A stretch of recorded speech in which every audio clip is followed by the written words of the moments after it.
સ્થાનિક સ્વરાજ્યની ચૂંટણીના પ્રચાર પડઘમની શરૂઆત થઈ ચૂકી છે।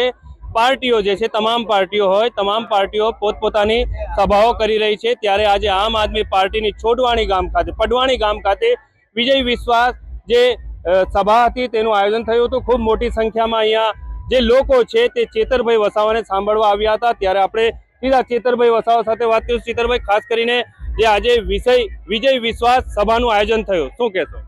આજે કવાંટ તાલુકાના પડવાણી ગામે આમ આદમી પાર્ટીની વિજય વિશ્વાસ સભા મળી હતી। હું પોતે પણ હાજર છું।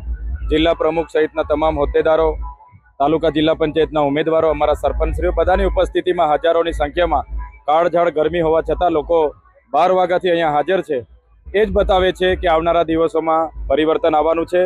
આમ આદમી પાર્ટી કવાંટ અને છોટાઉદેપુરમાં જીતી રહી છે। બિલકુલ, તમે જે પ્રકારે જણાવી રહ્યા છો પરિવર્તન આવવાનું છે, પરંતુ જિલ્લા પ્રમુખ ભારતીય જનતા પાર્ટી જિલ્લા પ્રમુખનો દાવો છે કે 3232 જિલ્લા પંચાયત, 150 તાલુકા પંચાયત અને 28 જે નગરપાલિકા છે બોડેલીની, આ બધી જ સીટો અમે જીતવાના।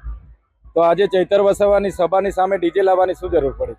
તમે જીતો જ છો તો જીતો। આજે ચૈતર વસાવાની સભા છે, એના 100 મીટર પર ભાજપે 2 ડીજે મૂક્યા છે અમારે અહીંયા ડિસ્ટર્બ કરવા માટે। આટલો બધો ડર શાનો છે? અમારા ઉમેદવારોને તમે કિડનેપ કરી જાઓ એ શું બતાવે છે? તમે લોકશાહીનું હનન કરવા માગો છો, બંધારણનું હનન કરવા માગો છો। અમારે કોઈને કિડનેપ કરવું હોય, અમારે જો લોકશાહી ખતમ કરવી હોય તો અમે પણ 10-15 ભાજપને ખોવી દઈએ તો એ પણ હોદેલા ના મળે, પણ અમારે એવું નથી કરવું।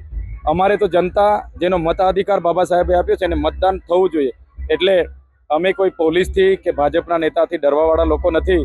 ભાજપ ભલે 32 જીતવાની વાત કરતી હોય, પરિણામ આવશે તો તમે જોઈ લેજો। બિલકુલ, જે પ્રકારે તમે જણાવી રહ્યા છો પરિણામ આવશે તો જોઈ લેજો, પરંતુ આમ આદમી પાર્ટીના પ્રમુખો હોય કે મંત્રીઓ હોય કે જે બી હોય તાલુકાના, એ આ પાર્ટીથી નારાજ થઈને પક્ષ કેમ છોડી રહ્યા છે? એ ટિકિટોના લીધે બધા નારાજ થયેલા છે।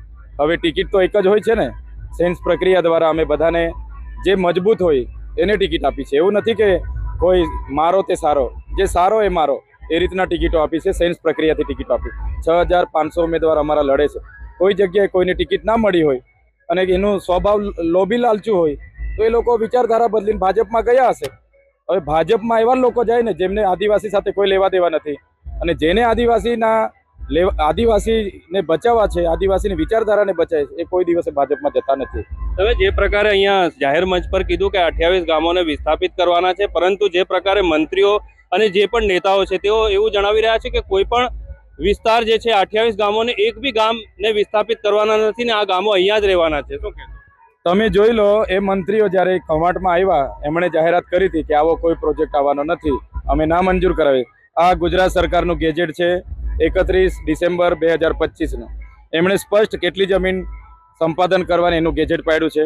એના પછી આ ગુજરાત ગવર્મેન્ટનું ખાણ ખનિજ વિભાગનું 1 એપ્રિલ 2016નું પરિપત્ર છે। એમાં પણ કયા ગામની કેટલી જમીન એ વિગતવાર આખી લોકેશન સાથે આપ્યું છે। એટલે સરકાર એવું જાણે છે કે અહીંયા પોલીસ મૂકી દઈશું, આર્મી મૂકી દઈશું, આદિવાસીઓને ભગાડી આ ગામો અમે લઈ લઈશું, આ યુરેનિયમ કાઢી લઈશું, તો સરકાર એ ભૂલમાં છે। અમે અમારા ઘરમાં પાલિયા, તીરકામઠા, ભાલા કંઈ શણગાર માટે નથી મૂક્યા। જે દિવસે પોલીસનો ઉપયોગ કરીને અમારા લોકોની જમીનો લેવા માટેના પ્રયાસ થશે તે દિવસે માત્ર છોટાઉદેપુર કવાંટના નહીં, મધ્યપ્રદેશ, મહારાષ્ટ્ર, રાજસ્થાન અને ગુજરાતના લાખોની સંખ્યામાં નેત્રંગમાં ભેગા થયા હતા। એ જ પ્રમાણે અહીંયા ભેગા થઈશું અને જરૂર જણાશે તો ગાંધીનગરનો રસ્તો પકડીશું। બોડેલીમાં જે સભા થઈ ભારતીય જનતા પાર્ટીમાં, તેમાં જાહેર મંચ પરથી એવું કહેવામાં આવ્યું કે ભાજપના નેતાઓ દ્વારા કે ચેતરભાઈ વસાવા આદિવાસીઓને ગુમરાહ કરે છે। આ બાબતે આપનો શું ખુલાસો? ગુમરાહ તો તમે 10 લોકોને કરી શકો, ગુમરાહ 100 લોકોને કરી શકો। આવા હજારો લોકોને થોડા ગુમરાહ કરવાના છે ને? હમણાં તો લોકો જાગૃત છે, અધિકારો, એમની જમીનો જવાની છે, તો નેતાઓ કેમ એમને ગુમરાહ કરે છે? નેતાઓ ખોટું બોલે છે ને। અમે તો વિધાનસભામાં પૂછ્યું, આંબા ડુંગરનું મેં વિધાનસભાના તારાંકિત પ્રશ્નમાં પૂછ્યું। તમે મંત્રીને પૂછી લો, ખાણ ખનિજ વિભાગના મુખ્યમંત્રીને। એટલે બિલકુલ વાત ખોટી છે। એમના ધારાસભ્ય એમના વિસ્તાર માટે એક શબ્દો બોલતા નથી, અને એમના ધારાસભ્ય સાંસદની સહમતિથી જ આ પ્રોજેક્ટ આવ્યા છે। એ કંઈ ચૈતર વસાવાથી નથી આવ્યા। ચૈતર વસાવા તો 3 વર્ષથી ધારાસભ્ય છે। એટલે લોકોની જંગલોની જમીનો પર આ ભાજપની નજર છે, એ હરગીઝ અમે થવા નહીં દઈએ। અમે છેલ્લા શ્વાસ સુધી અમારી જનતા માટે લડીશું। ગીતાબેન રાઠવાનું એક નિવેદન હતું નસવાડીમાં કે અમારા 3 ધારાસભ્યો છે, ધુલંધર ધારાસભ્યો, એ ચેતર વસાવાને કાફી છે। તો ધુરંધર છે તો વિધાનસભામાં જનતાના વાત મૂકો ને, કેમ બોલતા નથી? કયા ધારાસભ્ય બોલે છે વિધાનસભામાં? નથી તો આ જયંતિ રાઠવા બોલતા, નથી અભયસિંહ તડવી બોલતા, નથી રાજેન્દ્રભાઈ બોલતા. આદિવાસીઓ માટે સરકાર જે પોસ્ટ મેટ્રિક શિષ્યવૃત્તિ બંધ કરી, કોણ બોલ્યું? બતાવો મને. નર્મદાનું પાણી મળે એના માટે બોલ્યા કોઈ? આ આંબા ડુંગરના 28 ગામોને બચાવવા માટે કોઈ બોલ્યું છે? કોઈ કેમ નથી બોલતા? ધુરંધર છે તો બોલો તા, તમારું પાણી બતાવો તો ખબર પડે અમને. એટલે અહીંયા ગરીબ લોકોને ડરાવવાથી, પોલીસનો ઉપયોગ કરાવવાથી એ કંઈ ધુરંધર નથી થઈ જવાતું, એ શેરખા નથી થઈ. તમારે સરકાર સામે બોલો અને આ પ્રોજેક્ટ રદ કરાવી લાવો, અમે પણ લાલ જાજમ બિછાવીશું તમારે.